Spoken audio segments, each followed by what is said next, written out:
Ben Lee, welcome to Noise11.com. Again, it's been a while, but we've got you back. I'm away from home. Well, last time you were living in the States, now you're living in Australia again, aren't you? Is this a permanent move back home? I feel like 2020 removed the word permanence from our family's vocabulary, and a lot of artists I know. We sort of, I think one of the difficulties, and the blessings of the year was it sort of ripped the illusion of stability out from under all of us.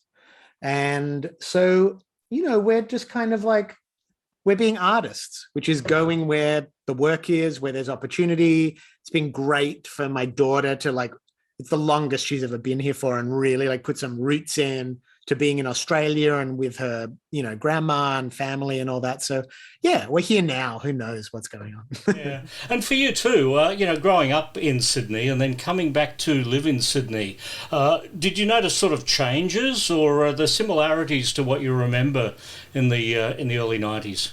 It's weird because on the surface things change. I was talking to someone about Bondi the other day and being nostalgic about when your parents would tell you, look out for syringes when you were walking on the sand. That was like the big danger, syringes. So there's things on the surface that change, but and with the music industry, things have changed because I think when I was growing up was pre-internet basically. And so people's dreams were in proportion to what would be possible or you were told was possible. So artists would never start their career and think of and we're going to be big in America or be on an international record label or any of that. It was you had very localized opportunity and localized dreams. And whereas now artists come out and there's a whole sense of I'm taking on the world, and that's quite a positive change, I think. But, that taking on the world, as you've raised that topic, Noise Addict, 93 to 96, but, we went from Pav to Thurston Moore to Beastie Boys, you living in the United States, and that all happened over a couple of years for a boy from Sydney. Yeah, man, it was a pretty wild ride, but it's sort of I've always been, I think it's probably part of my competitive or athletic nature with how I treat a career in the arts, that I always viewed it as if you get your foot in the door, don't take it out, in whatever way you interpret that. So what that means is when opportunity presents itself, you don't spend too long patting yourself on the back or congratulating yourself for how well things are going. You try and secure some territory, because that can be the territory you can live in. It's sort of land used to be, I guess, artistic turf is the same. It's you want to get something that's uniquely yours and put up some good fencing about it and defend it. Well, let's jump into 2021. Now, there's two songs that have come along in COVID. The Rolling Stones had a song called Living in a Ghost Town that came out after COVID started. Yep. And here comes Ben Lee with Born for This Bullshit. Another song that, like the Stones song, Born for This Bullshit appears to be a song about COVID, but it's not, is it? You've written this thing before COVID. Yeah, I wrote started. it in 2019, but I now am realizing one of the big lessons of last year, seeing how we're all in this together, took on this other life, is realizing that we're really not in control of what a song has to say or how it's going to be received. And Born for This Bullshit, I wrote it specifically almost about my relationship to the music industry and to just being come on, I'm 40, then I was 41 and I'm I feel like I'm about to make my best work and I've still got fight in me, it was that sort of thing. But then by the time I recorded and put it out, it's in a world of people who I think collectively we all have realized we're stronger and we're more vulnerable than we knew before last year. So yeah, I think that's what happens with music. It's songs are smarter than us. I just assume you must be really, really rich because Russell Crowe is your publicist on this song.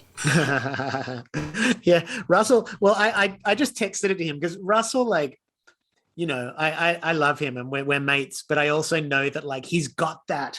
I think one of the things that bonds us is sort of that cheeky fighter's spirit, and I just knew the song would appeal to him. And I was I sent it to him. I goes, And he said he's loved it. And I said, did you give it a listen? He said, yeah, like 4 times in a row. Like he just loved it. So yeah, it's what, I think the mixture of like what I've always tried to tap into for a long time has been like almost like a rapper's confidence or swagger, but mixed with the sensitivity and romance of like Jonathan Richman or something like that. Like to me, that is my sweet spot, and I think that's what this song is. Yeah. What about an album? I believe there's a title. Maybe I'm Fun. Yeah, the album's coming out next year. I think I've got the cover. I don't know where it is right now, but it's a really cool cover.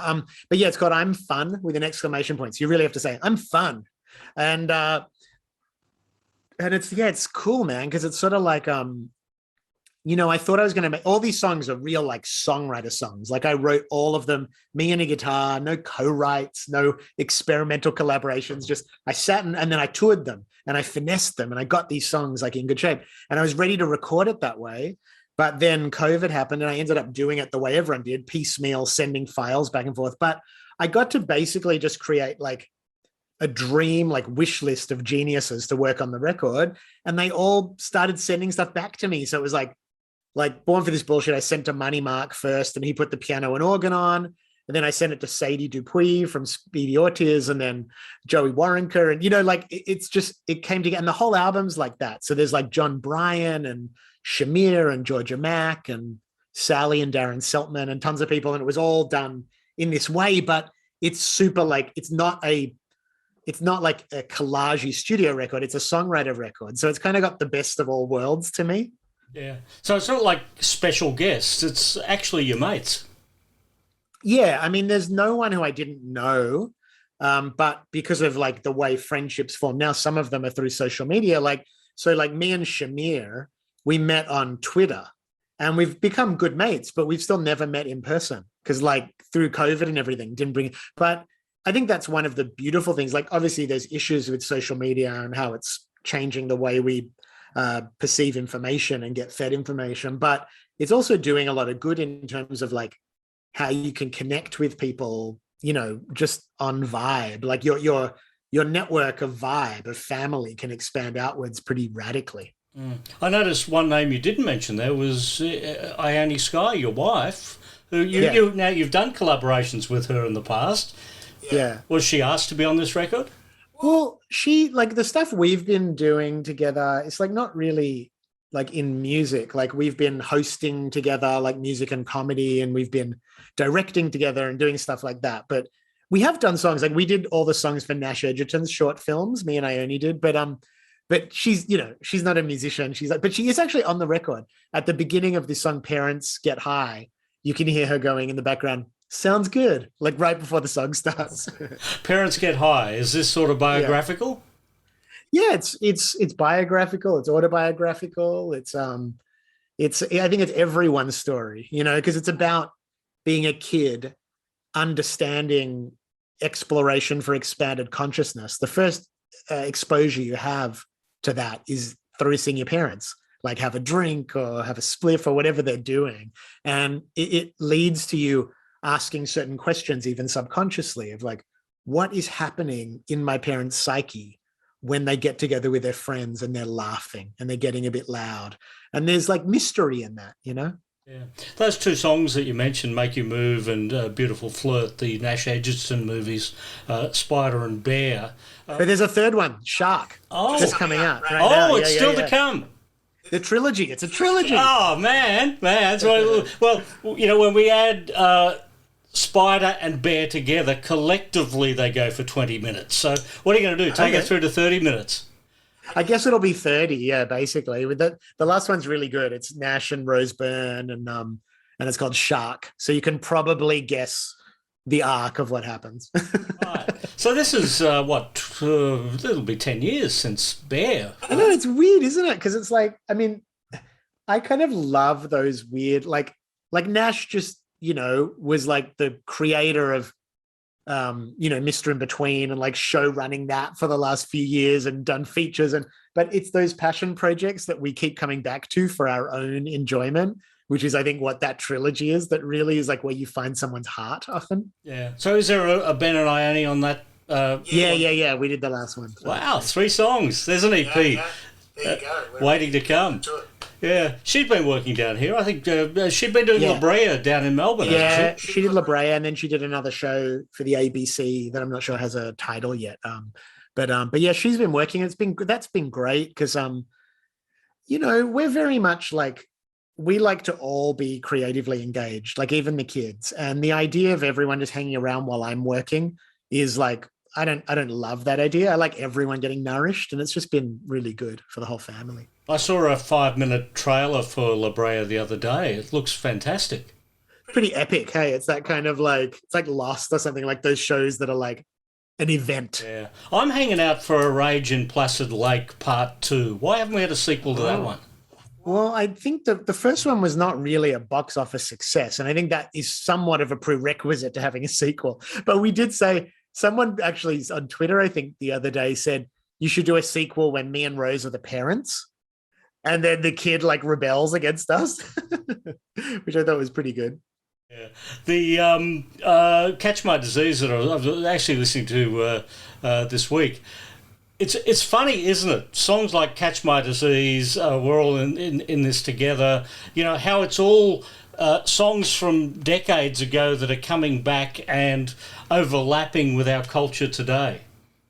Yeah, I think some of that's also due to like streaming culture and TikTok and stuff like that, where there's people sharing music really out of the context that it was originally intended, like whether it's playlists or TikTok sounds or whatever it is. So I think the flow of music into people's consciousness becomes, there's sort of more of just a variety of ways it can enter culture. With Catch My Disease, the name checking in that, Good Charlotte, Sleepy Jackson, Beyonce. It's a very interesting threesome to look at, all these years later, isn't it? Yeah, I know, it is fun because they've all, like, interestingly, they were all stayers. You know what I mean? Like, even though Luke went on to do Empire of the Sun, it wasn't Sleepy Jackson. Like, I feel like proud that like I picked a winner with him. He was like just golden from when I first met him. I was like, that's the real deal. So that's pretty cool. And same with Good Charlotte. I met them when they were kids, basically. Beyonce, I cannot say I claim any responsibility for her career. Sorry. It's interesting how after that song, her career took off, though. Yeah, so you're right. Maybe I should claim some responsibility. I'm going to start doing that. When you perform that song live, do you ever replace the names? Oh, always. Always. I don't know if I've ever done it the same way twice. Yeah. So who's in there today? Well, I haven't been, doesn't been a lot of gigs happening, but I guess at the beginning of the year, there was a bit of like some Amy Shark, some Amyl and the Sniffers, some, I can't even remember. I mean, it was just whatever crossed my mind and whatever I was listening to that day. Yeah. That was a number 27 song in Australia. That was the position it got to. That's incredible. You would never see a song like that in the top 40 today. Like, I think in some ways, like even like, say like the Norah Jones song, don't know why. Was it called Don't Know Why? What was it called? Yeah. Well, that's going back 15 years. Yeah, but there are always songs that are anomalies and break through. There's always novelty songs. There's always like even those, what's the name of that band that, 10,000 Gex. There's always things that almost sound like a joke to people, but they seem to break through precisely because they don't fit a format. And I guess I always sort of thought any hits I had, like Cigarettes Will Kill You was pretty similar. Like that was a highly unlikely hit. It doesn't say the name of the song anywhere in the chorus. It's like I kind of like, that's why I like people's career, like Harry Nilsson and stuff like that. And Tom Waits, like the things that got through were always underdogs. And I kind of believe, maybe I'm naive, but I've had enough experience to attest for like Amyl and the Sniffers, they're having a big album. They're not having like a big radio hit at the moment, but it's similar in that you could look at that and go, is this a joke? Is this a parody band or something? Because it's so not of this time in a sense. And I do think like things cut through in sometimes just because they're different. Cigarettes Will Kill You, 1998. That was 23 years ago. Yeah. Yeah. And that was already 23 years ago. I had people telling me they liked my early work. Isn't that crazy? That's what's funny. Like sometimes people ask me like, oh, do you get sick of people saying they like some era or another? I'm like, you don't understand. Like my whole career, every chapter has people who only like that chapter. And I don't know why it is, but I kind of think of like my body of work as like an open door policy. Like you can come in, get on the bus where you need to, get off where you need to. There's no pressure to stick around. Always welcome. Yeah. Well, Noise Addict, that must be coming up to the 30th anniversary, 2023, I would imagine. Yeah. You got any plans on marking anniversaries as the big ones start to pop up? Well, I think they did like a Numero Uno did that like a double vinyl big, like, I don't know what you call it, like a big anthology or collection on Record Store Day, I think for 20th anniversary of Noise Addict. So it's enough. I don't really think like it's not warranting like every 5 years we have to make a big deal about it. But it is funny because I do think like, especially in the age of social media where you always have to have something to talk about, I think there is the temptation to just constantly be, as you have a longer career, just constantly celebrating anniversaries of things. It's interesting because both the Noise Addict you can stream through streaming services. Same with Grandpa Wood, your debut solo album, 1995. Do you ever go back and listen to those?